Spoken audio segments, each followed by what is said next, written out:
Hey guys, welcome to the Electron Academy. My name is Hussein and I'm going to be your instructor for this Python series. So this is video number 6.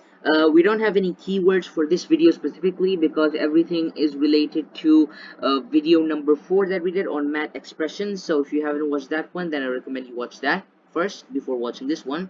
And yeah, let's just get straight into it. So this video is going to be about shorthands. Now what are shorthands exactly?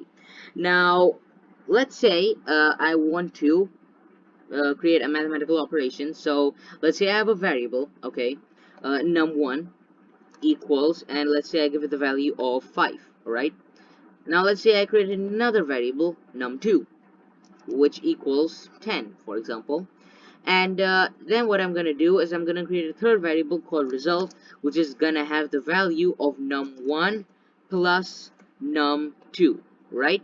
This is what I'm doing right here. So if I run this, there shouldn't be any issues, right? There aren't. And if I print the result variable, it's gonna print 15 on screen over here. So that's perfectly normal. That's what we covered previously.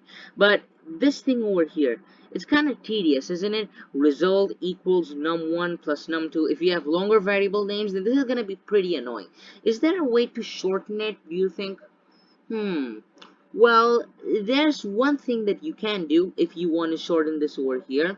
Not in this case specifically, but there's something else that you may need to do further on. And in case you do, shorthands come in a lot of help. So what do I mean by that? Now let me just erase this over here. And let's say instead of assigning a third variable called result, I want to do something a little bit different. So what I want to do is num2 equals num2 plus num1.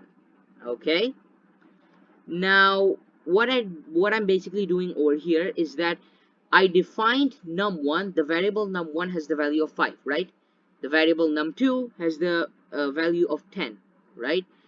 But what I'm doing over here is that I'm overwriting the value of num2, and I'm giving it the value of num2 and num1, which is 5 and 10 respectively. Added together it becomes 15. So what I'm doing is the previous values of num2 10 and the value of num1 5 are plus together, and then the value of and it's assigned to the variable num2, and because it already has a value 10, it's gonna be overwritten. And now when I print num2 on the screen, it's gonna print 15. It's not gonna print 10. As you can see, it's printed 15 over here. And in this situation over here, is there a way you can shorten this code to make it more neat in a way? So instead of writing num2 equals num2 plus 1, is there a way we can make it shorter? Yes, there is. We're going to be use shorthand operators. So plus equals num1. This is how you use a shorthand operator. This is for addition specifically. So how does this work? Let me run it quickly. As you can see, there's no difference with our code. So what did we do over here? So let's understand this. This is basically a short way of saying num2 equals num2 plus num1. Okay, now we just wrote it as a short form of num2 plus equals 1. So imagine you have the num2 variable 10, right? Its value is 10. But now you're saying that the num2 variable has the value of plus equal num1. Now writing this shorthand means you're plussing this side and this side together, and the value of both of them, whether it's addition, subtraction, multiplication, division, or whatever it is, it's gonna be assigned to this left variable over here. So if you think about it, num2 equals num2 plus num1. So that's how a shorthand operator works. And we don't only have the shorthand operator for addition, we have it for a lot of other things as well. We have it for subtraction, multiplication, and division as well. So let's quickly explore that. Num3 minus equals, and okay, now we're creating a new variable over here. So what we're gonna do is we're gonna do this over here. So num3 um, minus equals num2, and what I'm gonna do over here is that, okay, what happened with this minus equals over here? The thing about minus equals is that you use minus equals for doing the same thing as this, but doing with negative sums. So over here you can see that there's this weird red squiggly line, and the reason for that is because it's giving you an error. Now the reason it's giving me an error over here is, well, think about it. We already created variables num1 and num2, right? And then we plus these two together. So using it in this case makes complete sense. But over here, I'm basically writing num3, so I want to create a new variable, and minus equals num2. Now, why is this not working? The reason for this is because this command over here, these shorthands, cannot create the variable for you. You have to create the variable first like this, and then you're allowed to use it with a shorthand operator. And you can't just create it like this. This doesn't work, and if you hover over it, it says undefined name, so you haven't created the variable there. So what you have to do is you have to go over here and assign a value to num3. So let's say I write num3 equals 25, for example. Now as soon as I did that, you can see that the error has gone away. Now I'm gonna go down here, print num3. So again, same concept over here. Num3 minus equals the value of num3 minus num2. So what's the value of num3? 25. Minus num2 was the value of num2. Now after this over here, the value of num2 is not 10 anymore, it's 15 now. So 25 minus 15, this should print out 10. Let's see if it works. Now if I run it over here, as you can see, it printed out 10 over here, so it worked perfectly. Now you get 15, right? So you're giving this the value of num3, which is the value of 25, minus num2, which is 15, not 10, it's 15. So 25 minus 15 is 10, and then you're assigning the same value back to num3, and now instead of 25, the value will get overridden, and now the value is going to be 10, and that's why when you print it, 10 is displayed on screen. So I'm just going to quickly do the same thing for multiplication and division. So num4 multiply equals, and then I can just write num3. I need to define the num4 variable. So num4 equals, let's say I write 64, and after that I can print this here, num4. And what does it do over here? Num4 equals num4 multiplied by num3. So the value of num3, once you go through this equation over here, num2 is currently the value, like the value of num2 is currently 15 over here in this part, and then num3 is 25, so 25 minus 10, and then you assign it back to num3, so num3 is 10. Now because it is 10 over here, we know that when you multiply 64 with 10, or num3, we're gonna get 640. So let me print this over here, and we get 640. And finally I'm gonna do it with division, so slash equals, I should, yeah, okay, right. And then now let's think about this. We have 640, so what value can I divide this by? If I divide by 32, then I should get the value of 20. So let's try that.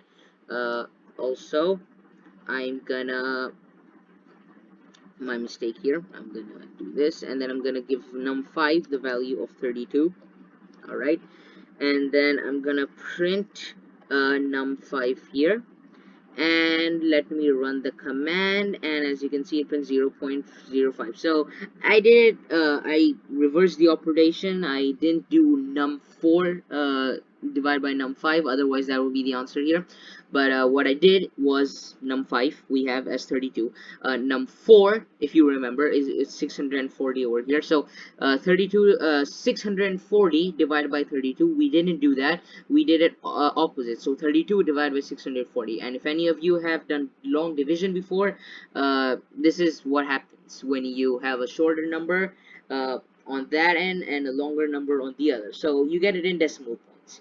Now, two more things before we finish. We have the modulo operator, which I didn't introduce in that video. I saved it specifically for this one because I thought it would be interesting. So what's the modulo operator specifically? Now, what happens when, let's say, I create a variable var1, Okay, let's say I give it the value of 3 point this. Okay, and then let's say I create a variable of var2 and I give it a variable of this over here. Okay, and now what happens is that I'm just going to do it directly in the print function. So I'm going to do var2 divided by var1. Okay, and then I'll write the 1 here. There we go. And now if I print this, this is the value that comes out. So this is a straightforward division, right? But what if instead of actually the having the output, you want to know its remainder? So what do I mean by that? When you divide 8 and 3, this is the value you get, right? And because we did it as a float, we have the remainder over here, right? But what happens if we just want the remainder? What I mean by that, since we divided 3 and 8 together, forget the decimal points for now. Let's just say we divided 8 and 3 together. So what do you get? You get 2 point, and then, well, the remainder is basically 2. So what if you just want 2 to display instead of this weird decimal thing? What if you just want the remainder? What you're going to do is, I'm going to give the same example. I'm just going to remove the decimal points over here. And we're going to see what happens once I do that. Okay, so you can see that I've removed the variables over here. I mean the decimals for the variables value over here. And now what I'm going to do is in the print function, I'm going to specify something different. Print, right? And then var2 modulo, it's called the modulo operator, var1. So I didn't introduce this operator in the previous maths video because I wanted to explain it to you now, because it's quite a unique concept and it fits well with this lesson over here with shorthand. So this modulo operator over here, what does it actually do? So not counting decimal points, because those work differently. If you just think about remainders for a second, what do I mean by that? So highest common factor, HCF, you divide 8 by 3, right? So dividing 8 by 3 gets 2.6666, you know, to infinity. But what happens if you just want to measure the numbers that are left? What do I mean by that? What multiple in the table of 3 can reach until 8? What's the highest common factor? Okay, what is it? Now, 3 multiplied by 2 is 6, but 3 multiplied by 3 is 9. 9 is greater than 8, so it crosses the limit. And then 3 multiplied by 2 is 6, so it's less than 8. So the highest common factor we can do is 6, otherwise it'll cross the limit. It'll cross 8. So you have 6, right? Now 8 minus 6, what do you get? 2.